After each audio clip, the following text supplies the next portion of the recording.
Salam, jumpa kita dalam channel yang sama, Siraman Kalbu Sore.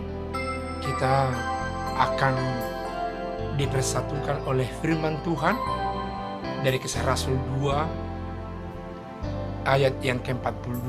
Dikatakan demikian: mereka bertekun dalam pengajaran rasul-rasul dan dalam persekutuan. Mereka selalu berkumpul untuk memecah-mecahkan roti dan berdoa. Kita berdoa. Terima kasih Allah Bapa yang baik, yang membangkitkan Yesus dari antara orang mati, dan iman para rasul dan orang-orang di sepanjang zaman akan kuasa kebangkitan-Mu yang luar biasa itu membuat nama-Mu semakin dipermuliakan. Dan itulah yang akan kami dengar, firman Tuhan yang menggambarkan persekutuan orang-orang yang percaya setelah Yesus bangkit dan naik ke sorga. Gugah dan buka hati pikiran kami agar firman Tuhan masuk dan berkarya dalam pribadi kami masing-masing. Dalam nama Yesus kami berdoa. Amin. Mendengar firman Tuhan tadi, sebelum kita berdoa, ada beberapa penekanan yang sangat penting, bahwasanya gaya hidup umat orang-orang percaya setelah Yesus bangkit, yang pertama memperlihatkan sukacita dan kemauan yang sangat tinggi untuk mendengarkan pengajaran dari rasul-rasul itu. Karena rasul-rasul itulah yang dekat, yang melekat dan mendengar dengan baik pengajaran Yesus selama ini. Tentu orang-orang lain yang percaya akan kebangkitan Yesus akan selalu mendekat, mencari mereka, menggali bekal iman rohani terkait dengan Yesus yang telah bangkit itu. Sehingga orang banyak selalu dengan giat belajar firman Tuhan dari para rasul. Dalam kaitan ini mereka juga menjadi cenderung untuk bersekutu antara satu dengan yang lain. Mereka rindu bersekutu antara satu dengan yang lain, diikat oleh rasa kerinduan yang sama terhadap Allah dalam nama Yesus yang bangkit itu. Berikutnya dikatakan bahwasanya mereka berkumpul makan dan membagi-bagikan roti, bersekutu, cenderung untuk menjamu antara satu dengan yang lain.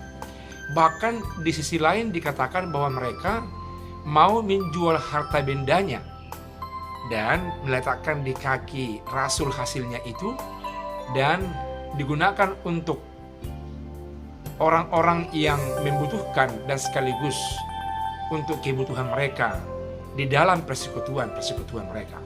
Ada hati yang terbuka yang ingin berbagi untuk memberikan apa yang ada bagi seseorang kepada orang lain. Ada kemurahan yang kelihatan setelah mereka makin mengetahui Allah pemurah dalam nama Yesus. Yesus yang pemurah sampai dia memberikan dirinya untuk disalib demi untuk menebus dosa-dosa mereka. Dan di sana dikatakan bahwa mereka cenderung untuk berdoa antara satu dengan lain, mendoakan kota, mendoakan masyarakat, mendoakan pimpinan raja dan pemerintahnya, mendoakan dunia, mendoakan pergerakan pengabaran akan berita sukacita yang telah dibawa oleh Yesus Kristus yang bangkit itu.